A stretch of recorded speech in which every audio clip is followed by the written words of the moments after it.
Bismillahirrahmanirrahim. Allahu Akbar. Allahu Akbar. Allahu Akbar. Allahu Akbar.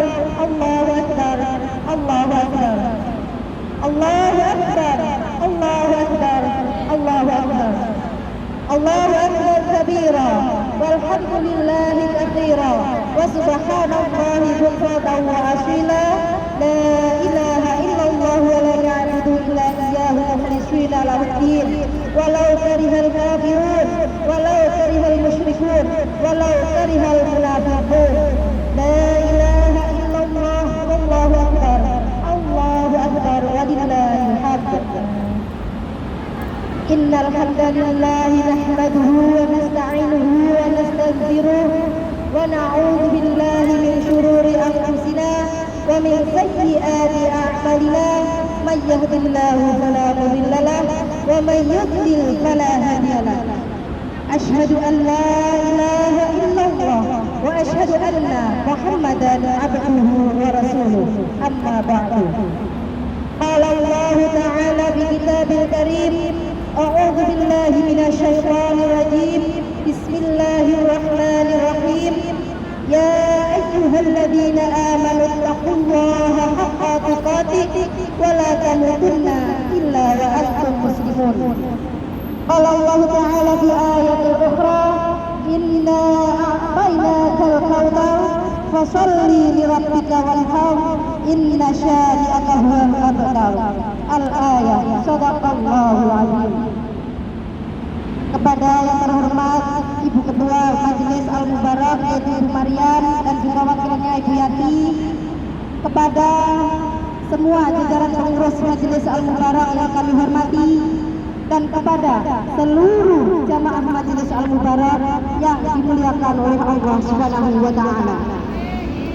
Bersyukur alhamdulillah, marilah kita panjatkan rasa bersyukur kita kehadirat Allah Subhanahu wa taala yang mana kita telah diberikan kesempatan untuk menghadiri acara Hari Raya Idul Adha ini, dan juga kita telah diberikan kenikmatan,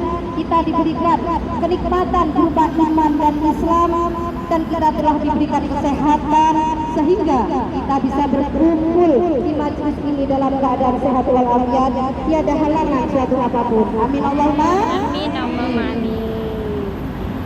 Assalatu wassalamuhu, mudah-mudahan tetap tercurahkan kepada junjungan kita, yaitu Nabi besar Muhammad sallallahu alaihi wasallam, yang mana beliau telah membawa kita dari zaman jahiliyah menuju zaman imaniyah, yakni dengan ad-dinul Islam wa nurul iman. Para jamaah Majelis Al-Mubarak rahimakumullah. Allahu Akbar, Allahu Akbar, Allahu Akbar, Allahu Akbar walillahil hamd. Berbicara tentang Hari Raya Idul Adha atau Hari Raya Kurban, maka tidak lepas dari kisah atau cerita Nabiullah Khalilullah kekasih Allah, yaitu Nabi Ibrahim alaihi salam beserta Nabi Ismail alaihi salam. Seseorang itu apabila kuat imannya, maka lebih berat ujiannya. Saya ulangi sekali lagi ya. Seseorang itu apabila kuat imannya, maka lebih berat ujiannya. Begitu juga yang dialami oleh Nabi Ibrahim alaihissalam ini. Makanya Nabi Ibrahim alaihissalam disebut sebagai bapaknya para nabi. Maka disebut sebagai bapaknya para nabi. Disebut juga sebagai Khalilullah, kekasih Allah, dan juga disebut sebagai uswah, teladan di dalam Al-Quran. Maka ibu-ibu yang hadir pada hari ini, yang sekarang itu merasa bahwa dirinya sedang diuji berat oleh Allah, merasa bahwa ujian ini begitu membebani hidup kita, maka marilah kita bandingkan dengan ujian yang Allah berikan kepada Nabi Allah Ibrahim alaihissalam. Maka kita bandingkan apakah sebanding ujian kita dibandingkan dengan Nabi Ibrahim alaihissalam? Tidak sebanding sama sekali. Maka dari itu, dari cerita singkat yang akan saya ceritakan nanti, saya akan menceritakan bagaimana Nabiullah Ibrahim alaihissalam dalam menyikapi dalam setiap rentetan ujian-ujian yang menerpa Nabiullah Ibrahim alaihissalam. Ujian yang pertama yang menimpa Nabiullah Ibrahim alaihissalam adalah pada waktu itu Nabi Ibrahim alaihissalam merasa resah karena masyarakat di sekitarnya semuanya menyembah berhala. Begitu juga dengan ayahnya sendiri yang bernama Azar.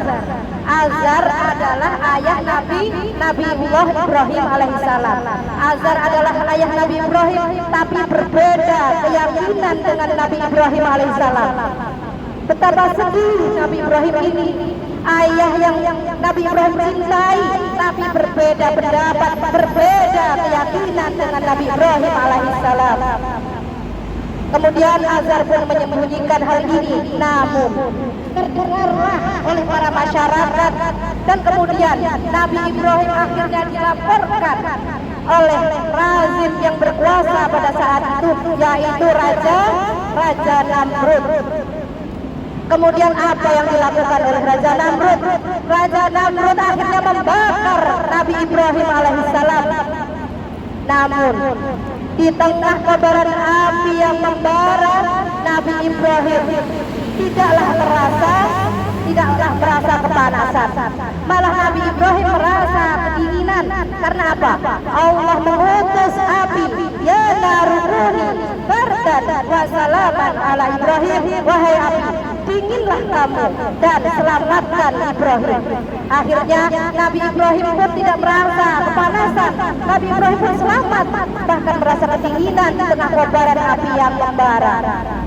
Kemudian apakah ujian itu berhenti begitu saja? Tidak.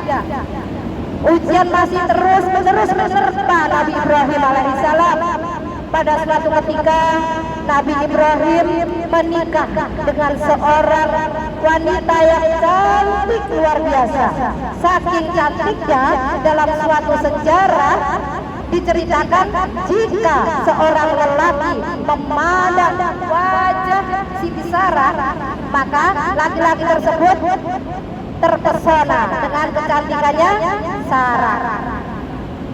Kemudian akhirnya Raja Mesir pun menggoda Sarah, dan akhirnya Sarah dan Nabi Ibrahim diusir dari Mekah dan dibawakan seorang pembantu yang bernama Hajar.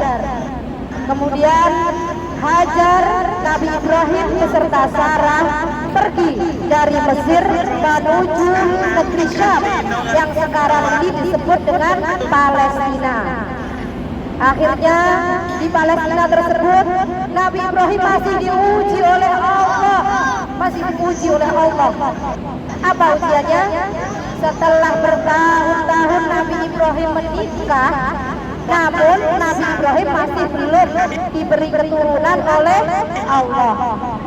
Sampai-sampai Nabi Ibrahim bertahun-tahun berdoa, yang kemudian di dalam doanya itu diabadikan di dalam Al-Quran, Rabbi habli minas sholihin, Rabbi habli minas sholihin, Rabbi habli minas sholihin. Itulah doa Nabi Ibrahim alaihissalam. Kemudian bertahun-tahun masih belum diberi keturunan, akhirnya Sarah pun dengan besar hati Sarah menikahkan Nabi Ibrahim dengan Hajar. Suaminya menikah dengan Hajar. Kemudian selang 2 tahun Nabiullah Ibrahim daripada semuanya, ya. Dan saya rasa cukup sekian tausiah